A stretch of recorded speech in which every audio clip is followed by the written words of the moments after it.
Okay, looks like we are live. Very excited to get this mock draft out. I was actually going to be doing the $500 drawing in this mock draft, but I decided let's wait until tomorrow so we can make sure that anybody that is supporting the show over there on Patreon, this is your last chance to enter that $500 league giveaway. Please go over to Patreon, look at the pinned post for the details, and then drop your name below if you want to enter for that giveaway. So tomorrow, that is going to be live streamed with the mock draft on our main fantasy football channel. So yeah, just wanted to get that fair warning out there. That's definitely going to be live streamed so everybody can see the transparency with the giveaway. But let me send out a notification on Discord. And to be completely honest, I have a ton that I need to be doing. I have somewhere I need to go at I was supposed to be there at 12:30, but this mock draft is probably going to take an hour, so we're going to be late to that. But anyway, I have to do this extremely fast. So I'm only going to give about 2 or 3 minutes for everybody over there on Patreon that wants in this mock draft to shoot me that DM, and then I'll send it out in the general chat for everybody subscribed to the channel with their notifications on so y'all can take those spots. But yeah, let's see who we got out here real quick. Let me drop a link to Patreon. That way y'all don't have to leave the live stream to go through and shoot me that DM. Okay. So we got Noah out here, guys. Noah is making us a completely new studio. I'm very excited for what we are going to have next month. We have Mike, Kevin, some usual members of Premier Gang, Taryn Clout. We got Aaron Jones. Also, I believe, Aaron, I was just talking to you over there on Patreon earlier today, or maybe I was just plugging your name in the giveaway because it definitely stands out with the 3 instead of the E. Okay, so let's grab that link to the mock draft. Let's run over to Patreon real quick. Like I said, I'm only giving 2 to 3 minutes for y'all to shoot me those DMs over on Patreon before I send it in the general chat because we need to get this going ASAP. And if you are currently watching this, if you're watching this as a video or you're in the live stream right now, go down there, drop that like, please. It helps us out so much. Let's try to get this over 250 likes in the first day. I'm sure that we are already at a very high number given the fact that Premier Gang, Notification Gang is so strong in the flock. We pulled that up. Yeah, we're over 20 likes already. We've been live streaming for 1 minute. So thank you, my dudes. Talon saying just got back from Galveston. Man, if you just got back from Galveston, that tells me that you live in Texas. That tells me that you were not at the flock meetup. Why were you not out there, my man? You should have came. But anyway, happy to hear that you had a chance to go down to Galveston. Okay, so now let's check Patreon one more time just to see if we have any more DMs. Okay, so Thomas, I believe I texted you. I texted you that the link to the mock draft? Guys, is Thomas in the chat right now? I just saw a message on Patreon. I believe he's not in the chat right now, but yeah, man, I texted you. I just sent it to you on Patreon as well. Mike, I sent it over to you. Dirtbag, got it over to you as well, my man. Okay, so it looks like we should most likely be filled just from Patreon. I will send it out in the general chat as well, just in case there are any spots left. Actually, it looks like the people on Patreon haven't even joined yet, even though I did send those links out there. Okay, so Noah says, where's the link in the Discord? The link in the Discord chat to Patreon is just on the announcements tab. You can also check it in the, you know how to get there. Maybe you're asking for a different link. Maybe I'm a little bit confused right now. Like I said, guys, we are very busy, so I'm just trying to get this going as fast as I can.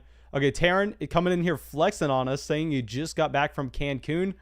My man, I am jealous. I am jealous. My girlfriend, I told her we were going to be going to Cancun or doing something fun this summer. And then I realized that the draft guide we are writing is taking way more time than I expected. I thought that I would already have it over to an editor right now to be working on it. But no, I still need to wrap that up. Then I can get it to the editor. We are still early in the process. So yeah, it looks like no Cancun for me this summer. It looks like just work, but that's probably on me. Okay, so let me check Patreon one more time and we can send that out. Okay, Noah just got you the link. I'm very sorry if we missed it. Antola got you the link. Jackie got you the link. And also, guys, I just want to give a massive thank you for everybody supporting the show on Patreon. I know I don't give y'all enough credit because, I mean, y'all literally have changed my life. We have 431 people supporting the show on Patreon. I literally never thought I would hit that. I mean, when we hit 100 earlier this year, I was jumping up and down with excitement. I went out and had a big old celebration, and I believe we had 100 new members just this month. I think we actually we already had 110 members join this month. So, I mean, thank you so much, guys, for everybody deciding to support the channel. It really does make a massive, massive, massive difference. Okay, but it looks like we should only have one spot left. And looks like we have a dislike on the live stream already from someone in Notification Gang, because we've only been out here live streaming for 3 or 4 minutes. So what that tells us is we got a fellow fantasy YouTuber in the chat right now. At least that's what I'm going to assume. And welcome, my man. Welcome. Happy to have you in. Hopefully you learned something in here. And I think we should be good to get this draft going. I am going to be drafting from the 6th spot. So I really like taking the 6, 7 spot in the middle of these mock drafts. That way I don't just have to sit around waiting 24 picks until we get our next one. So yeah, let's pull this up. Let me move the chat over so the screen looks realistic. Okay. So, okay, I do not know what, okay, here, it looks like Sleeper actually moved the button to start the draft. So it's just going to take us 1 second to pull that up. And I'm sorry, guys, I'm just preparing everything to get this set up on the back end. So it looks like we have Thomas Wade in this mock draft. Guys, Thomas has been editing the videos over there on the main fantasy football channel as of late. He has been killing it. I mean, our videos have gotten significantly better since he started. So thank you so much, my dude. You've been a big reason why I'm able to go through and get that mock draft worked on. So I just want to give you a big, big thank you. But yeah, anyway, Patrick Mahomes going off the board here at 101. I mean, obviously, that's what you're going to be expecting. Nobody's going to be looking at that pick as a surprise. Kyler Murray at the 102. Josh Allen at the 103. So it looks like we have a little bit of a fall on Christian McCaffrey. Y'all know that usually you see Christian McCaffrey go off the board at the 102, even in a Superflex format. Like I said, I honestly probably would be leaning with a Kyler Murray or a Josh Allen, just given the fact that, while yes, it's going to be harder to find running back value later on, I mean, you can safely project a Kyler Murray or a Josh Allen over the next decade, where it's going to be very hard to do that with a player like Christian McCaffrey. But McCaffrey goes at the 104. You can't really complain with that. And this is going to be a Superflex tight end premium dynasty mock draft. So just want to point that out to everyone. Okay, so Travis saying, Mason, do you prefer getting Fields and Travis Etienne or Trey Lance and Javonte Williams? Okay, man, that is a very difficult question to answer. I will be the first one to admit that. I am just so high on both Trey Lance and Travis Etienne compared to consensus. I will say, though, I am viewing Trey Lance as almost an untouchable asset in Dynasty at this point. I know that's crazy to say, especially when we haven't seen him start a game at the NFL level before, but understanding his rushing upside, understanding his job security, I think we are actually going to be going with Trey Lance there. Okay, so here at the 106, we are going to be going with our Dynasty running back 2 in Saquon Barkley. We did release our full Dynasty rankings over there on Patreon, and we also went out and made a video going through our top end rankings at the running back position in a video yesterday. Okay, so let's go through. Drew says, I have no sound. What are the settings? Okay, guys, please let me know if we have a problem with the audio right now. Can y'all hear me? Let me know if that is something that I need to fix. Okay, so you have Herbert, Dak Prescott, and Jonathan Taylor all going off the board after Saquon Barkley. Honestly, I don't necessarily know how I would be drafting a Jonathan Taylor between a Herbert and a Dak Prescott as well. I think I would possibly push Jonathan Taylor up until the 107. I think that would have been most likely my pick. But regardless, I mean, that's great value at the 109, and you can't argue with getting that cornerstone asset in a Superflex format at the 107 or the 108. So now, Jonathan Taylor, Dalvin Cook, Cam Akers going off the board. Guys, like I said, I mean, I am going to be very aggressive on Cam Akers compared to consensus. I mean, you go through and remember how good of a prospect he was. You look at his last 6 games last season where he was averaging over 20 carries a game. He was getting usage in the receiving game. Now you have a significant upgrade at quarterback. You have Malcolm Brown going over to Miami. I mean, Cam Akers is my dynasty running back 4, only behind Christian McCaffrey, Saquon Barkley, and Jonathan Taylor. So I love getting that value there. Okay, so it looks like the sound is working. Okay, thank you so much, guys, for clarifying on that. Okay, so Alvin Kamara going at the 112. And if you're going best player available across the positions, currently you have Trevor Lawrence, Russell Wilson, Joe Burrow, Justin Fields, Trey Lance at quarterback, running back Derrick Henry, Nick Chubb, DeAndre Swift, Najee Harris, J.K. Dobbins, Ezekiel Elliott, and Antonio Gibson. Wide receiver, Hill, Jefferson, Brown, Metcalf, Adams, Diggs, Hopkins, and obviously you have all of the top tight ends. And I want to point out to everybody, this is a tight end premium format. You're going to assume that it's 1.5 points per reception for the tight end position, because we know that if it's not that case, I mean, really, these get so boring with your tight end strategy as they're just getting shoved down the draft board. Okay. So Daniel says, what is the earliest you would take Christian McCaffrey in a 2-quarterback startup? So there's actually going to be a major difference between a super flex and a 2-quarterback league for myself. I know a lot of people want to pretend like they're the same because, oh, you want to have 2 quarterbacks starting regardless. Well, while yes, that's true in theory, if you actually go through and you have the experience in those leagues, you're going to find that they play drastically different between the two. You're going to find that the value at the quarterback position during the season, where if you don't have that second quarterback, I mean, it is just a death sentence. I mean, if you are going into the year with 2 starting quarterbacks and one of them goes down to a significant injury, all of a sudden you have no shot at competing. Whereas in a super flex format, you still have that chance because you can go through if you have the wide receiver depth, and you're just going to be losing out on, say, 8 points per game in that super flex spot compared to losing out on 22 points per game in a 2-quarterback league. So yes, there's going to be a massive difference between the 2 formats. In my opinion, if you've actually played and you actually have that experience in them, I think you will agree with me on that. And in that sense, I think you clearly have Kyler Murray, Josh Allen ahead of Christian McCaffrey. I think you can make the argument also having Lamar Jackson, Justin Herbert, Dak. I think you can make the argument of having a lot of quarterbacks ahead of Christian McCaffrey. I am pretty much going to be locking in my 2 starting quarterbacks at the very beginning of those drafts. So yeah, I probably would wait a little bit longer than the next guy on Christian McCaffrey, so I'd be surprised if I got him anywhere. But anyway, at the 207, we are up. And I think if we are looking across, okay, so Trey Lance is already on, so that is not going to be an option for us. I know that that probably looks early for a lot of y'all when y'all are not used to these flock mock drafts, but no, Trey Lance goes very early on here.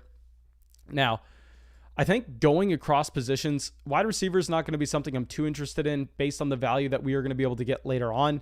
I think we want to look at running back. There are a few guys in the same tier for me. And at quarterback, there's really one player left that I'm excited to draft. And I think that is going to be a Russell Wilson. So I think we're going to be locking in Russell Wilson here. I mean, I am drafting Russell Wilson in so many of my real Dynasty startups, really over the past 2 off seasons now, because Russell Wilson, I mean, he is the definition of the most stable quarterback asset that you can invest into. I mean, this is a player that has been top 10 at the position over the past decade, season after season after season. He simply doesn't get injured at the same time, and he showed no signs of slowing down. So Russell Wilson, 207, going to be a very easy selection for me. I love getting this start with Saquon Barkley and Russell Wilson. And I want to point out this value on Najee Harris here at the 202. So with Najee Harris, I wasn't necessarily extremely excited about the running back prospect profile coming into the NFL draft because you were looking at him, someone lacking the top end speed, which is definitely a red flag, and also someone that is an extremely old player coming into the NFL. I mean, he is a year older than Cam Akers already, which is not necessarily great to see if you're looking at the historical hit rates of prospects with what we have found over the past decade. But with Najee Harris, what you have to understand is you have to understand he's currently being valued as a late first-round pick in high-stakes redraft leagues. And with him going there and looking at him with that rookie profile, knowing that if he does hit as a top 10 running back his rookie season, I mean, he is going to be valued as a mid-first startup pick next year. And if you're getting that production right now and you have that long-term stable asset, I actually really like the value there of a Najee Harris at the 202. Even if I wasn't necessarily a massive fan coming into the draft. Okay, so now DeAndre Swift going right after us, Joe Burrow as well. Guys, please let me know who y'all prefer over between Joe Burrow and Russell Wilson. But I think we are going to be going with Russell Wilson 99% of the times, especially because I don't like the value that's currently presented with a stack that you could have with Joe Burrow in Jamar Chase. Most of the time I'm passing on Jamar Chase in these mock drafts, in these real drafts as well. So with that case, I would rather give the tiebreaker to a Russell Wilson, where I think the price points on both DK Metcalf and Tyler Lockett are much more palatable, where I would be willing to pay up for those stacks compared to what you're going to be finding with those Cincinnati wide receivers. Okay, so Kevin says the flock alone are sending Lance's ADP to the moon on Sleeper. Yes, sir. I mean, we are driving that ADP up until Trey Lance right now is still behind Justin Fields in ADP. I mean, that is inexcusable, in my opinion. I mean, you look at anything that you want to find historically. I mean, it tells us Trey Lance is the better play between the two. You look at the two situations, it tells us Trey Lance is the better play between the two. And this is coming from someone who has drafted Justin Fields in 2 startups recently. I took him at the beginning of the 4th in 2 separate startups. So trust me, I'm not the biggest hater of Justin Fields on the planet. I'll take him where he presents a value. The problem is when he is going ahead of Trey Lance. I mean, that is absurd. Okay. So it looks like y'all are kind of split with what y'all are saying between Joe Burrow and Russell Wilson. Matt says Trey Lance reminds me of a Division II Jalen Hurts. Man, Trey Lance reminds me if Jalen Hurts got bigger, faster, and a much stronger arm. That's what Trey Lance is to me. Okay. So Chubb going at the 303. Kyle Pitts going at the 304. Okay. So we're going to have some great options here for us at the 306. We are going position by position. At quarterback, honestly, there's nobody that I am interested in at all, to be completely honest. At running back, you have J.K. Dobbins pretty much as the standalone guy in that top tier, in my opinion. At wide receiver, you have A.J. Brown, DK Metcalf. DK Metcalf currently my wide receiver 1 in Dynasty. Considering the fact that we also have Russell Wilson here, I think DK Metcalf will be very appealing if he does fall to us with this next pick. And also Darren Waller. I mean, in a tight end premium format, I'd be completely fine with either Darren Waller or DK Metcalf here. And with a different start where maybe we didn't take Russell Wilson, I could understanding wanting to go with the J.K. Dobbins to get that value locked in. But no, here, I believe we go with DK Metcalf, even if in a vacuum, I would prefer having Darren Waller in a tight end premium format. Like I said, here, this is how you can use those tiebreakers. We're going to be going with our wide receiver 1, given the fact that it makes that stack that we have with our quarterback 1. So let's go with Metcalf. And our start here is Saquon Barkley, Russell Wilson, DK Metcalf. Really like how we turn this on, to be completely honest. Okay, so Bradley says, what are your thoughts on 3rd round reversal mocks? Oh, I forgot to make this announcement, but we are actually going to be having a new Flock Patreon startup that is going to be announced on Monday with the details of it. That way, no, do not go and shoot me a DM right now telling me that you want to be in that draft because you don't know the time of it. You don't know the date. It's going to be a live draft. You don't even know if you're going to be available. So please wait until Monday, and I'm going to post the official details of our new Flock Patreon startup draft. And that's going to be a real money league, guys. It's not going to be a mock draft. I will say that. But anyway, that's going to be a 3rd round reversal just because I think that it is very intriguing. I think that that could be the future of fantasy. And I want to implement some of that in these drafts this offseason. Adam says, you like my triple stack. Okay, let's find where Adam is right now. Okay, so, oh my gosh. Adam came away with Mahomes, Tyreek Hill, and Travis Kelce. Man, that is fantastic. I am very jealous of that. I do like that. Let me slide this over a little bit just to make sure everybody can see that. I have no idea how I missed that. That is fantastic. Please, Adam, in the general chat, let me know right now. Would you have preferred to see Clyde Edwards-Helaire fall to you? Like, say right here, Patches did not take CEH at the 211. What would you have done if you had Tyreek, Travis Kelce, and Clyde Edwards-Helaire all available with those 2 picks? Would you have gone Tyreek, CEH, or would you still have gone Tyreek and Kelce? Regardless, I think that's a fantastic, fantastic start, and I am very jealous. Okay, so it looks like we were kind of talking up Waller earlier as our pick if we would have not had DK Metcalf, but no, it looks like we don't even have Darren Waller going anywhere after that. So I know there's no way he gets it back to us at the 407, but that's interesting that Waller has fallen this far in a tight end premium startup. Okay, so Mike says, would you go Waller or Kelce in Dynasty? That was one very difficult decision that we had with our Dynasty rankings. I believe we ended up giving the edge to Darren Waller, given the fact that Darren Waller is, I want to say, 4 years younger off the top of my head. Let me pull this up. Darren Waller, 28. Travis Kelce. Can we view the player card? No, we cannot view the player card. Guys, let me know how old Travis Kelce is. I believe he is 32. So yeah, I think that we go and give the edge to Darren Waller, given the age difference between the 2 tight ends. Okay, so now J.K. Dobbins, Joe Mixon, Jalen Hurts, and Javonte Williams all going off the board here. So J.K. Dobbins, I think this is a much more fair value for J.K. Dobbins. I mean, y'all know whenever I made that video talking about J.K. Dobbins being a sell earlier in Dynasty drafts, what I advised selling J.K. Dobbins for is I went out and said either add a piece to J.K. Dobbins, get to Najee Harris, trade J.K. Dobbins straight up for Clyde Edwards-Helaire, or take J.K. Dobbins and trade him for Travis Etienne plus another pick. Because I know that in this mock draft, yes, Travis Etienne went ahead of J.K. Dobbins, but this is a flock mock draft where, I mean, I'm pretty sure everybody here has just heard me ramble on over and over and over again how much I like Travis Etienne this upcoming season. So maybe that has skewed it a little bit, because the majority of drafts that people send me over there on Patreon, I mean, I am not seeing Travis Etienne go ahead of J.K. Dobbins. Okay, so Darren Waller does go at the 402. I really, really like the start from Super PAX. Let me see what else was available on the board when he decided to go with the Jalen Hurts at the 311. I think that possibly instead of going with a Jalen Hurts, we would have kind of pushed in to go completely win now and grab an elite wide receiver like a Stephon Diggs. But regardless, I mean, that's a great start, coming away with Akers and Najee Harris as that core at the running back position over the next 3 years, and then also getting elite producers at quarterback and tight end. Yeah, that's a fantastic start. Okay, so let me see if Adam ever got to us. Adam says, still would have went with the stack I got, to be completely honest. Okay, so he would have passed up on CEH to take Tyreek and Travis Kelce. Yeah, man, great start. That is fantastic.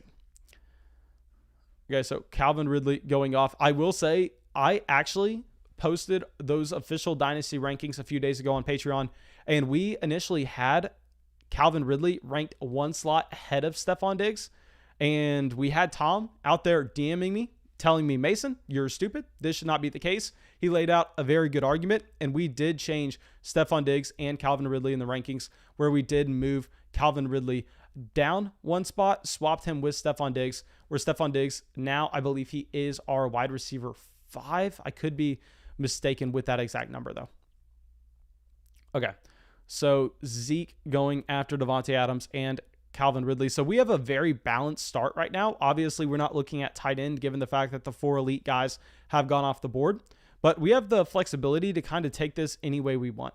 Now, y'all know that I have been kind of buying into Deshaun Watson in this range a lot lately, given the fact that, hey, even if Deshaun Watson misses this upcoming season, I mean, that's going to be a quarterback that still presents a value at the 407 when, if he's healthy, I mean, that's someone going up here in the first round. And I know that he has so many things going on with him, but I really want to be looking at him as an asset that can only increase in value from here. So maybe we just continue to go that route. Now, there are some wide receivers standing out here, like a DeAndre Hopkins.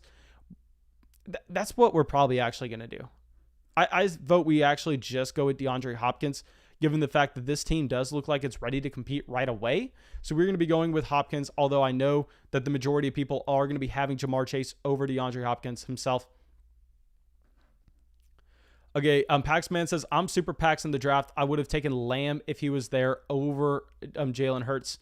Yeah, I mean, if Lamb was there, that would be fantastic. I think that the difference between Lamb and Stephon Diggs in Dynasty is not that large, though, especially when you have a team that you think you can get Darren Waller on the way back.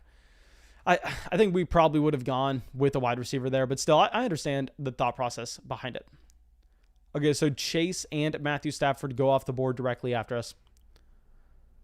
Okay, guys, if you have not already, please go down there, drop a like on the live stream. It helps us out so much. Nobody is working half as hard as we are, so please go down there, drop that like. Let's continue to have the flock grow, and yeah, that's it. Okay, so JN coming out, my man. Really happy to see you, and I'm sorry I was not able to watch the UT game yesterday. I did not even know that we were that close to playing for the title, but hey, that's great news. I didn't know that. Thank you for reaching out to me and letting me know.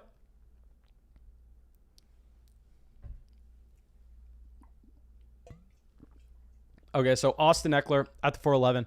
I am very excited about Austin Eckler in redraft leagues. I mean, I'm going to be drafting Austin Eckler over a guy like a Nick Chubb in a redraft format.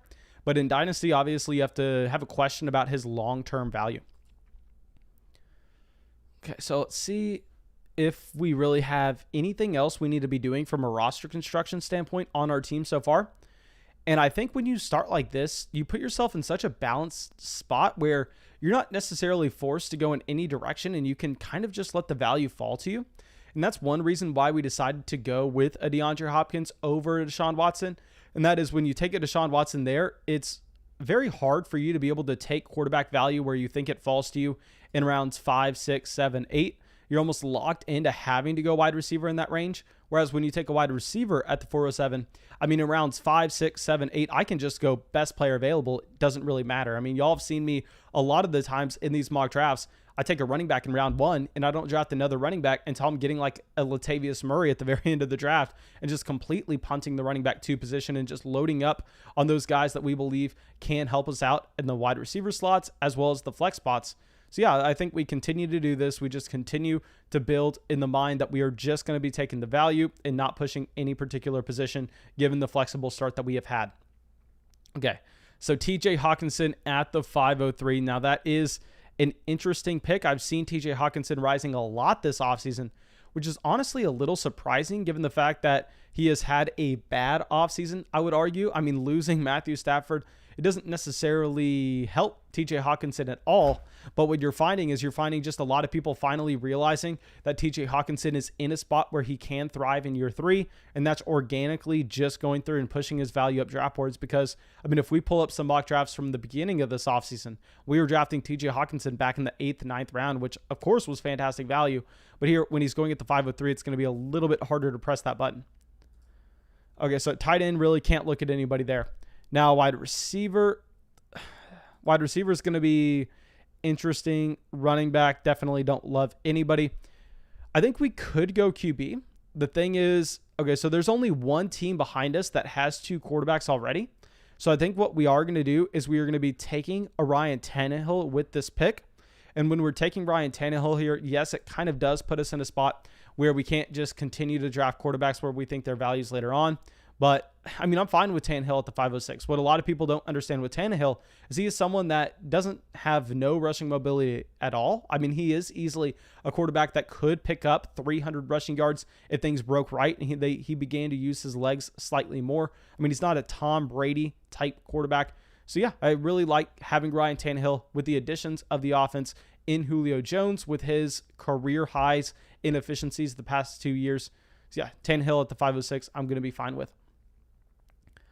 Okay, Ian is saying MVP Matthew Stafford. I can completely get behind MVP Matthew Stafford. I mean, if you look at sports books right now, Stafford's near the top in MVP odds. I will say that in fantasy drafts where rushing is so important at the quarterback position, it's a little bit harder to get behind Matthew Stafford in fantasy alone. But if you're talking real life NFL value, I mean, obviously Stafford is a quarterback at the very top.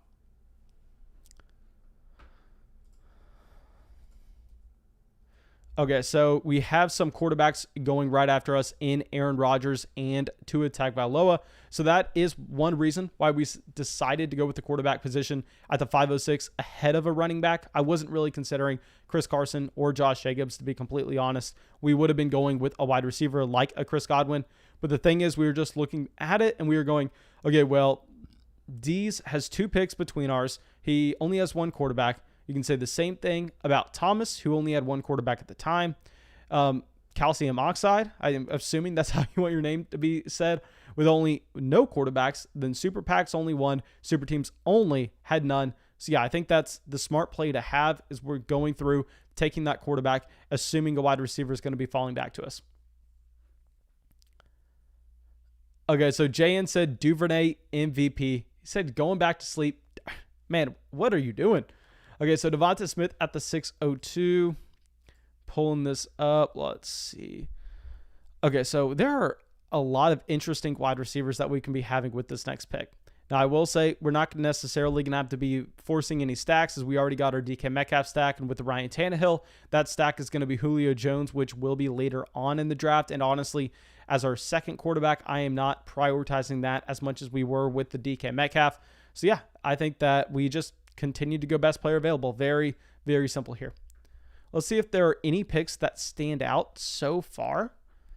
I will say it's interesting that Super Teams Only has decided to pass on the quarterback position yet again at the 5-6 turn. I would really like to know your thoughts on that because maybe it works out with there only being 5 teams that do not have 2 quarterbacks, because I'm assuming that if you've already drafted 2 quarterbacks like ourselves, I mean, even if a Zach Wilson falls to us here at the 607, I'm not necessarily going to be jumping up and down to draft Zach Wilson, as we really need to make sure that we are continuing to stack wide receiver value. Okay, so Noah Fant now going at the 606. Now, wide receiver, I think that we can go through and we can have a very easy decision between 2 guys in Amari Cooper and Mike Evans. Now, they are going to be in the same tier of our Dynasty rankings over there on Patreon. They are essentially neck and neck. I believe we currently have Amari Cooper as the higher option. Maybe I am just misremembering, but I think between those 2 wide receivers, really, you can't go wrong in either direction, and we are going to be going with Amari Cooper this time. Okay, Jayan says, I've had to be up until 6 a.m. helping my dad out back-to-back days. Man, I am so, that sounds like a long night. I am sorry to hear that, my man. Go get some sleep, rest up. Okay, Adam says, I thought I'd let you know that there's no super flex spot, but it seems everyone is drafting as if there is, so all good. Okay, man, I am very sorry that, yeah, there is no super flex spot on here officially. I apologize for that. We did title the draft Dynasty Superflex Tight End Premium, and I think we kind of set the tone at the very beginning with these quarterbacks going off the board as is. So yeah, this is a Superflex draft, even if Sleeper officially doesn't have that spot open. Okay, so after Amari, you have Mike Evans, you have Zach Wilson going right there. And guys, I think Baker Mayfield, honestly, right now, may be the most overvalued quarterback in fantasy. I mean, you go through, and I understand that a lot of people want to just naturally assume that he had a better year this past year, given the fact that you had that success for the Cleveland Browns. And while, yeah, I mean, he was a lot better than he was in year 2, this is a quarterback that, from fantasy purposes, is nothing. I mean, he averaged less passing yards than Drew Lock last season. He averaged less passing yards than Drew Lock last season. I mean, that should mean something. And here with Baker Mayfield, it's not like they added weapons to this offense. While, yes, they have Anthony Schwartz coming in now, who should help stretch the field with his elite speed, he's not going to be someone seeing a significant amount of targets. And this is a team that wants to continue to lean on the run. Baker Mayfield himself has no rushing potential at all in fantasy. So while Baker technically is at the top of the ADP chart here, I mean, that's a player that I would never get excited about drafting. Okay, so let's go through. And Edward says, fix my lineup in Dynasty Superflex. Who should I be trading away and trying to acquire? Burrow, Lance, Travis Etienne, Javonte Williams, CeeDee Lamb, Jamar Chase, DJ Moore, Cortland Sutton, Darren Waller. And I also have 8 first over the next 2 years. That is, man, that is disgusting. How do you have 8 first over the next 2 years with that squad already? I will say, if that's the situation you're in, what I'd be looking to do is I'd be looking to compete right away. I'd be trying to take your own first-round pick, not a first-round pick that you acquired from a different team. I'd be trying to package it together with Cortland Sutton to get an upgrade at your wide receiver slot. That way you can go through and feel confident about your ability to contend right away. Because, I mean, you can kind of pay up and contend this year and have those first coming in later on, especially if they're not your own. So possibly you get some early ones as well, and they just continue to build that juggernaut. So you don't really have to worry too much about continuing to accumulate assets. I think at this point, you actually just start to contend. Okay, so Claypool after Woods and Jerry Jeudy. Okay, so at the 706, we already have 3 wide receivers. We have our 2 quarterbacks, but I want to point out here that you do have 2 additional flex spots in this league. So I think you are going to be having the priority on those wide receivers, given the fact that you can start 5 wide receivers on a week-to-week basis. So not necessarily going to be pushing running back up this board at all. I mean, my top running backs available currently would be both Kareem Hunt and Myles Gaskin. But honestly, I think I would rather continue to hit this wide receiver value. Now, Cooper Kupp off the board. We could look to switch over to tight end. Quarterback, you have Wentz, Ryan, Brady, Cousins, Daniel Jones, Mac Jones. I think we really don't prioritize quarterback given the fact that we have 2 stable assets already. So yeah, here we're probably going to be going wide receiver. But Tanner coming in the chat. Tanner, thank you so much for coming out, my man. And I'm unsure if you heard earlier. I know I entered your name into that drawing, but we are doing the drawing for the $500 fantasy league over on the main fantasy football channel tomorrow. So please make sure you come out to that live stream so you can watch it. Okay, but now Jalen Waddle, who probably would have been our pick, goes off the board. Now, it's going to come down to Juju, DJ Chark, Julio Jones, Cortland Sutton. I think that while Julio Jones would complete that stack for us in a super flex format, we are actually going to be going with a DJ Chark. Now, I understand that a lot of people are going to be screaming Laviska's the number one wide receiver in Jacksonville. And trust me, guys, I was saying that it was a wide receiver 1A, wide receiver 1B situation, and they need to be going back and back in dynasty startups at the beginning of this offseason. Now, all of a sudden, the narrative has completely switched. And I think nothing really has changed. I think Laviska Shenault is still the wide receiver 1B in Jacksonville. I mean, he was being drastically undervalued in fantasy earlier this offseason. And when DJ Chark was a late 5th round pick, DJ Chark was being overvalued, but we've had an overcorrection at this point. I think DJ Chark is still the wide receiver you prefer slightly ahead of him based on that 2019 season from DJ Chark. Okay. Ja Webb says, do any of Nico Collins, Josh Palmer, or Diami Brown have breakout potential? I need any of them to pan out. I really like Nico Collins personally. I mean, you're kind of just banking on having Deshaun Watson coming back this upcoming season. But what you're finding this as a team with really not too many resources to work with over the next 3 years, and they traded up to get Nico Collins. So that kind of tells us that he's going to be in their game plan. And on top of that, what you're going to find with Nico Collins is that Brandon Cooks is very limited with what he is going to be in Houston over the next few years. Brandon Cooks is that speed wide receiver that is not going to see a very high target share, going to work more so with efficiency. So if you are trying to find a way to get Deshaun Watson an adequate number of targets, they're going to be having to go over to Nico Collins. You look historically, Deshaun Watson has been near the top of the NFL in what he's doing on a yards per target basis. So yeah, I actually really like Nico Collins out of the group. Okay, so we just passed 70 likes on the live stream. Thank you so much, guys, for going down there and smashing that like. Okay, so now let's go through. Mark says, I think he would contend just fine by keeping Cortland Sutton. I know he would contend just fine, but I think it would be a completely different scenario where he would turn his team into a juggernaut by just using one of those 8 picks. So yeah, Laviska Shenault goes at the 7-10. I do like the value with Shenault. Like I said, I understand. I've been trying to pump up his value all offseason now. I mean, this is a player that was going hilariously late if you pull up the mock drafts at the beginning of the offseason, and you will see that I was drafting him then. I was talking about him being a massive value then, but I'm not going to be on board with saying Laviska Shenault straight up over DJ Chark. I think they're almost neck and neck, back and back, like we've had them all offseason.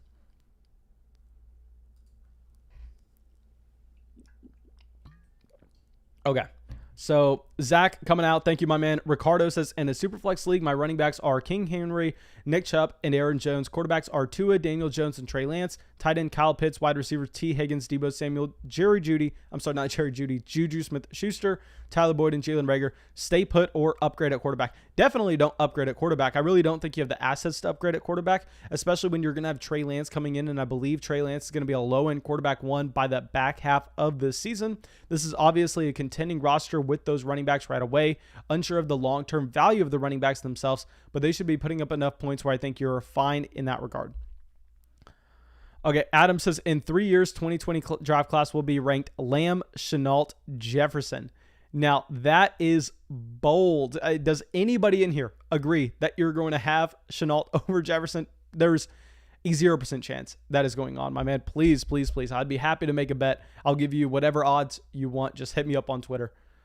Okay, Job Webb says, whoever the 5 dislikes, it's not too late to turn your life around. The 5 dislikes, I guarantee you, were guys that were probably making another fantasy YouTube channel, and they probably came in, dropped the dislike, and turned it off right away. I doubt that they're still here watching this channel, so not too worried about that at all. Okay, so now let's go through and see if we have anything else in the general chat. I think we answered everything in the general chat, so let's go back to this mock draft right now. And,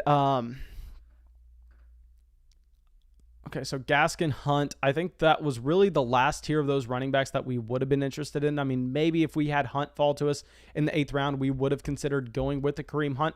But after that, you have Laviska Shenault, Cortland Sutton. I mean, this was great Shenault value. I mean, we said at the beginning of this offseason that we would probably prefer having Laviska Shenault over Jerry Jeudy.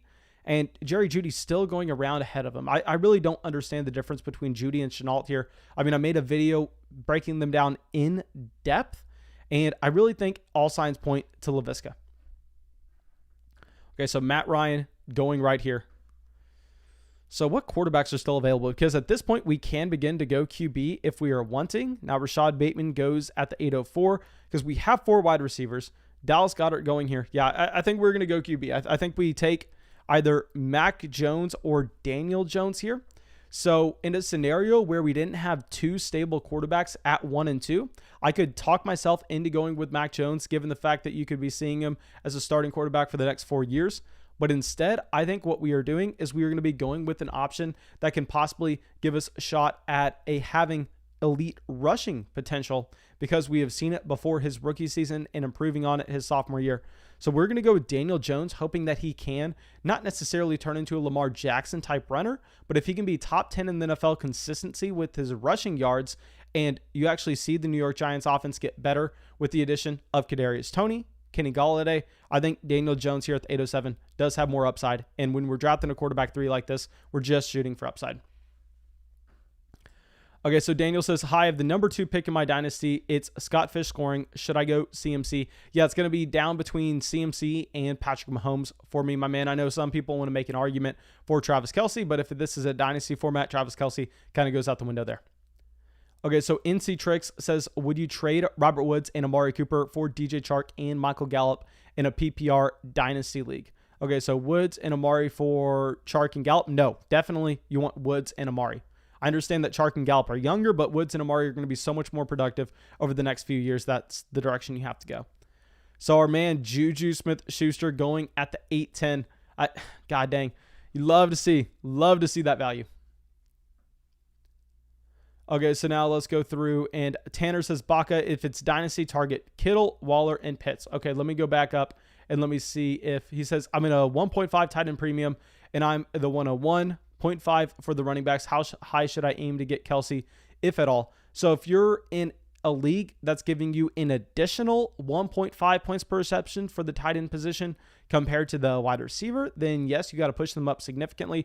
But if it's just a slight tight end premium where you're adding half a point per reception, then at that point, I think you can look to go with either George Kittle, Kyle Pitts, Darren Waller, or Travis Kelce at the 2-3 turn. But you're definitely not considering them in the first round. Okay, so now Chase Edmonds, Tyler Lockett going. Tyler Lockett would have been really interesting if he would have fell back to the 906 for us. I would have definitely decided to take him there, but honestly, I maybe should have gone with him at the 807 over Daniel Jones. Okay, so Mac Jones going here at the 903.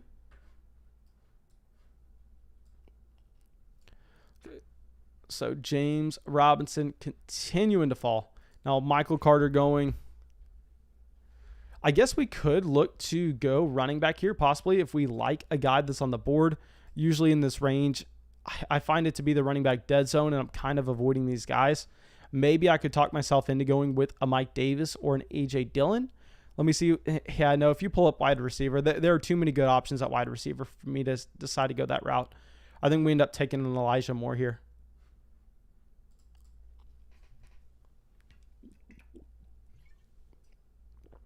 Especially when we're going with him as our wide receiver 5. I think Elijah Moore is actually a really great fit with this roster, given the fact that you're going to be viewing him as a player that doesn't need to be productive right away, and you're more so drafting him for his long-term upside. Okay, Frosty the Snowman says, thoughts on Brandon Ayuk and Jalen Reagor. Man, this morning I actually recorded an in-depth video on both Brandon Ayuk and Jalen Reagor that's coming out on our main fantasy football page. That's 20 minutes of information and opinions that I can give you, so I definitely recommend checking that out. But Girthquake comes out, my man, of course, having to snipe us on Elijah Moore. So now we are going to have to make a pivot real quick. Maybe we can pull up tight end, see if there's anything interesting there. Usually with tight end, I've been finding a lot of success just kind of punting that position, especially in this format where you have those additional flex spots. So I think we decide to go wide receiver. And the problem with Odell is literally he just has no guaranteed money left.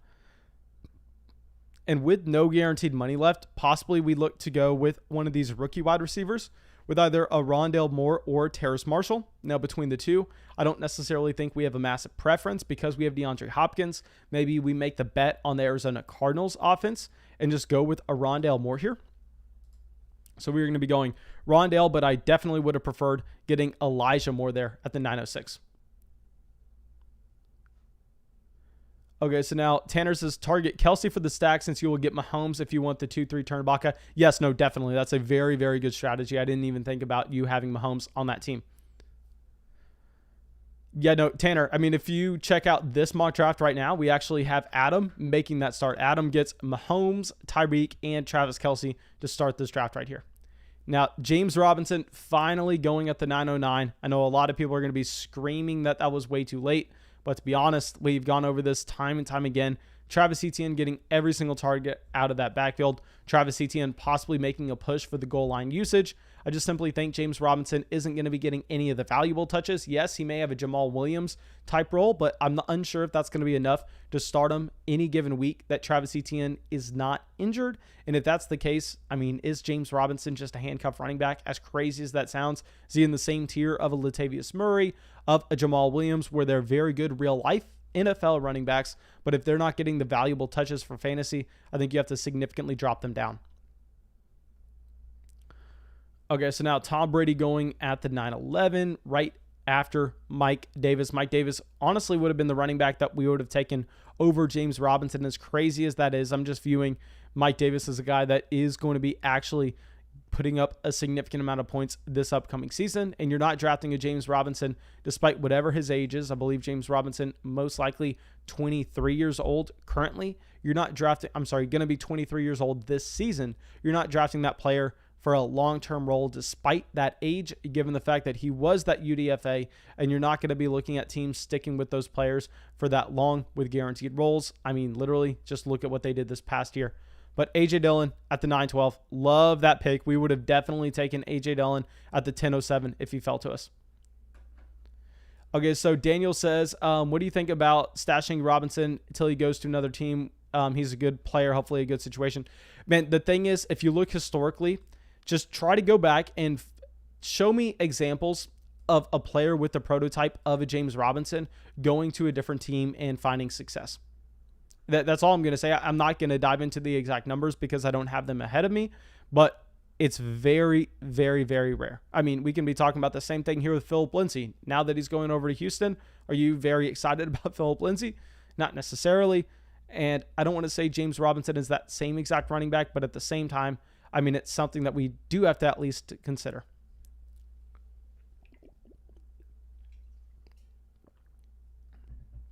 Okay. So calcium oxide coming out says, why did I let myself walk away with the Atlanta stack, having both Calvin Ridley and Matt Ryan? I will say I definitely like having Matt Ryan as your quarterback too when you do go through and when you draft Calvin Ridley as your wide receiver 1. I think that's completely fine given the value that you got. I mean, I'd probably be avoiding the situation altogether, but once you take Calvin Ridley there, I think the second pick is fine. Okay, so Boyd, Fuller, and Odell all off the board here. Okay, so Dakota coming out says, 1 QB, Dynasty, half PPR. I had the 101 4-team orphan draft. I took Jonathan Taylor over Saquon Barkley, like or dislike. I personally have Saquon Barkley higher in our Dynasty rankings over there on Patreon, but they're in the same tier. They're tier 1 players for me, so I'm not necessarily going to sit here and argue with anybody that wants Jonathan Taylor over Saquon Barkley, given the Saquon Barkley injury, given the difference between the two offensive lines. But my personal preference, given the running back prospects themselves, and also seeing the usage that Saquon Barkley had in his rookie and second season, I would personally prefer Barkley, but I understand wanting to go through and get a player like Jonathan Taylor. Okay, so Aaron says, was Mike Davis undrafted? I believe Mike Davis was actually a day 3 draft pick. I could be mistaken, though. Let me look this up real quick. And a day 3 draft pick in UDFA at the running back position is essentially the same thing. Like, I don't want to be making it seem like it's so important that one player is one while the other guy's this. Yeah, no, that we were right. Mike Davis was a 4th round draft pick. He wasn't undrafted. Okay, Frosty says, do you think Tony Pollard has potential to take the starting role from Ezekiel Elliott anytime soon? Tony Pollard simply, it doesn't matter how much. Oh, shoot, we are up on the clock. I was off on another window looking stuff up. Okay, this is going to be a very ugly pick, I'm assuming. But anyway, let's just lock in Curtis Samuel here. Maybe that. Okay, we really didn't have that much time to look at that. But anyway, that is going to be our wide receiver 6 on this roster. So now we have our wide receiver slots and our flex spots filled, where really we need to stop looking at wide receiver. We need to start going over to the running back position, even if we don't necessarily like the value available to us. I mean, at some point, we are going to have to draft a few of these guys. We also need to take a tight end as well. Aaron Jones saying, almost 100 likes. Let's pump that up. Yes, sir. Almost 100 likes on the live stream. Thank you so much for everybody who's decided to go down there and drop that like. So, yeah, but Frosty the Snowman asking if Tony Pollard has any chance to take the starting job away from. Oh, shoot. We accidentally. My bad on that one, guys. I did not mean to do that and take away the screen from y'all. But yeah, no, Tony Pollard can't take the job away from Ezekiel Elliott. It really doesn't matter if Tony Pollard is more efficient per touch or if he looks more explosive on the field. Simply the contract that Ezekiel Elliott has and the name value that Ezekiel Elliott has as well, it would have to be where Ezekiel Elliott just can't play football anymore for Tony Pollard to eventually win that starting job. Like literally, how much better would Tony Pollard have to actually be compared to Ezekiel Elliott for the Dallas Cowboys to go out there and decide to make that switch? I mean, it would have to be a chasm between the two guys. If Tony Pollard was only 10% better than Ezekiel Elliott, which I'm not saying he is, I'm just saying in this hypothetical world that we're living in. I mean, if he was 10% better, still, in that case, he has not taken the starting job from Ezekiel Elliott, given everything that we know about Zeke and that franchise. Okay, so we passed 100 likes on the live stream. Thank you so much, my dudes. Okay, so now we have Corey Davis going here. And yeah, I think we kind of are forced in a range where we're going to have to start drafting running back and tight end. I mean, we already have 3 quarterbacks. We have 6 wide receivers, and we also have Saquon Barkley to start us off. And to be completely honest, this is how I really draft my own Dynasty league. So that's why I'm not just trying to create a super balanced and a super pretty team in these mock drafts. I'm just doing it exactly how I would do a real draft of mine.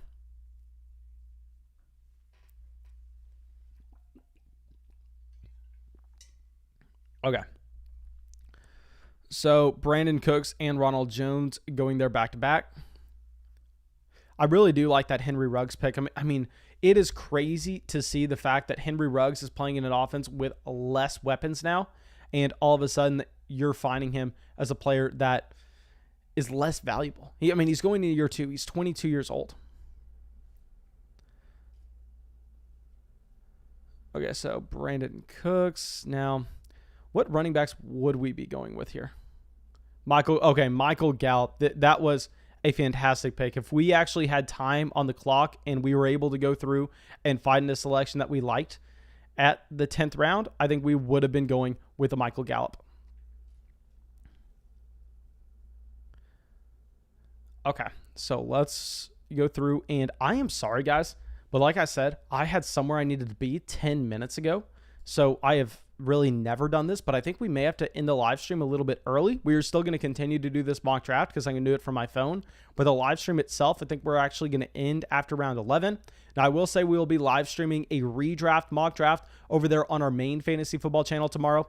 And for everybody that's over there on Patreon, this is your last chance to put your name under that post that we have for the $500 giveaway. Go put your name under there. That way you can get entered. We are doing the live drawing in the live stream tomorrow for complete transparency. I'm going to be doing it with a random number generator. That way everybody can understand who gets picked. And it's not me necessarily just picking my buddies. No, it's actually going through and doing a completely fair drawing over there on Patreon. But yeah, it's going to be exciting. So make sure you come out to the live stream tomorrow and let's make our last pick here. And then we are going to have to log off of this. But thank you all for coming out. Over 100 likes. And yeah, I'm just very sorry we are having in this slightly early, my dudes.